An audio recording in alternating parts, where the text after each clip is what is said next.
sometimes it's very hard for, especially people with a STEM background, medical people, medical doctors and stuff like that, to actually approach from their perspective.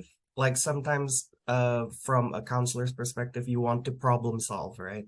You want to see what is factually true and try to dispel their misguided thinking in our perspective.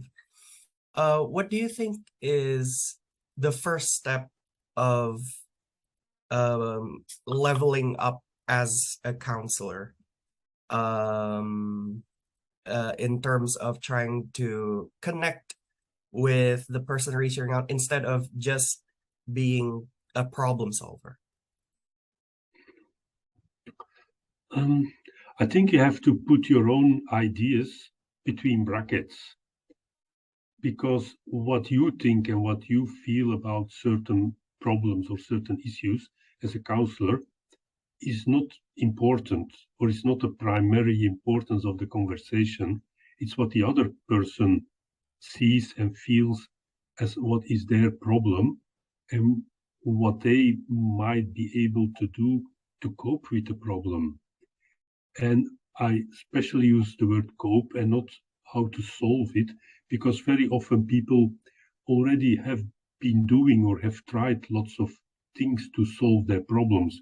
Maybe they already have visited their GPs to talk about that they feel depressed, or that they have problems in the relationship, or maybe financial problems or work-related problems.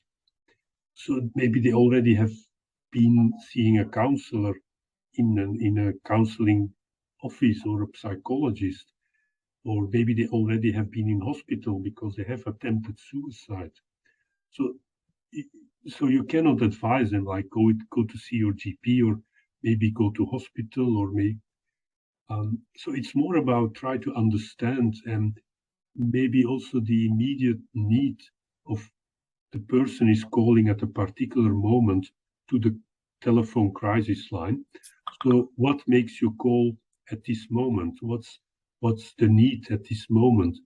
And very often the need is that people just want to have a connection with someone else who understands that they are desperate and that they are thinking about suicide, without intervening in the ideas or in the plans that they are contemplating. And very often by making this connection, also the pressure that they are experiencing when I have to do something, I'm feeling suicidal and I'm in a crisis, and I must, maybe I'm going to explode, or I get angry, and just by making this connection, very often these very strong emotions also get more under control again, and the need to act on the suicidal ideas also may decrease at that time.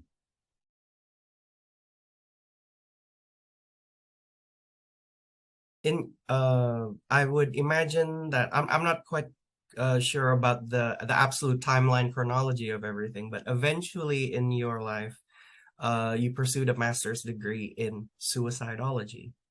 For the people who don't know what that entails, can you describe what working towards that degree is involved? What kind of coursework, what kind of field work, if any? Yes, well, that's a very good question. So the Master of Suicidology, and suicidology is like a scientific word to describe the scientific study of suicide and suicidal behavior and suicide prevention. So the Master of Suicidology is offered by the Australian Institute for Suicide Research and Prevention at Griffith University in Brisbane. And it's a 2 years course, 2-year training, which provides a very comprehensive and in-depth study of what is suicide, suicidal behavior, suicide prevention.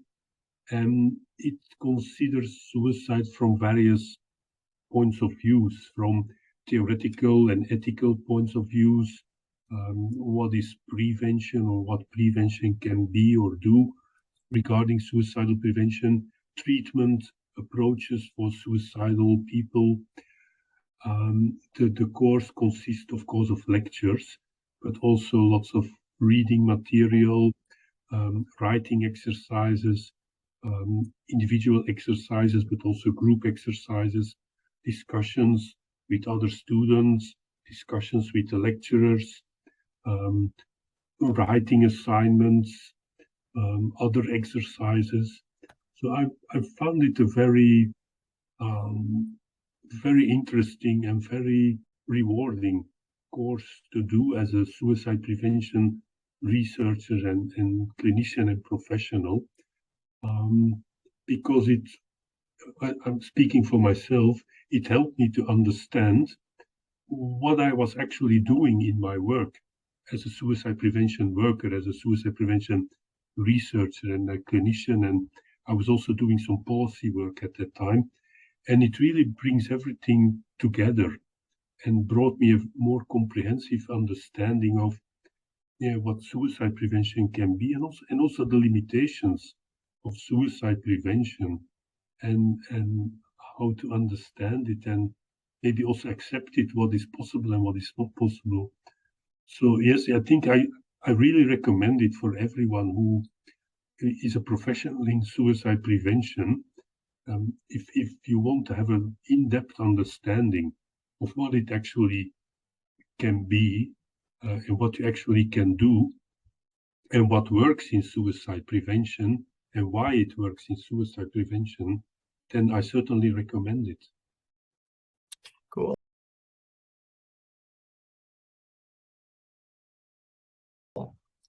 So, in your point of view, especially going through your life and career, has suicide patterns changed as time goes on, or has the who or the why and the how not changed dramatically? Is it still the same from when you were doing social work in the 80s up until now?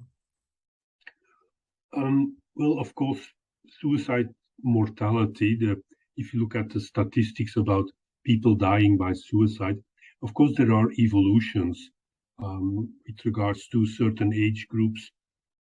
Suicide rates may decrease or increase, or the rates of attempted suicides in age groups may also evolve over time. So there are certainly evolutions, and very often these certainly long-term evolutions are very often related to socioeconomic evolutions in society with regards to, for example, employment or unemployment, social disadvantagements of certain population groups, which may affect their risks for suicide or suicidal behavior. And of course, there are also suicide prevention efforts that may also impact on suicide mortality or on the rates of attempted suicide. But what I think is if you would look at the important evolutions that have been occurring over the last decades, is that there certainly is much more awareness in society for the importance or the impact of suicide on society and the importance of suicide prevention, because we now understand more and more that we can prevent suicides if we implement appropriate, for example, treatment programs for people who are suicidal. If we, for example, there is evidence with regards to safeguarding certain at-risk places where people go, whether it is cliffs where people can jump, or railway facilities where people can also access trains to die by suicide. So we know that these prevention efforts are effective, and also the awareness in society with clinicians, with policymakers, has increased over the last 2-3 decades. So I think that is maybe the most important evolution with regards to suicide and attempted suicide, that we now understand much better what we can do to prevent suicide and to help people who are suicidal. All right.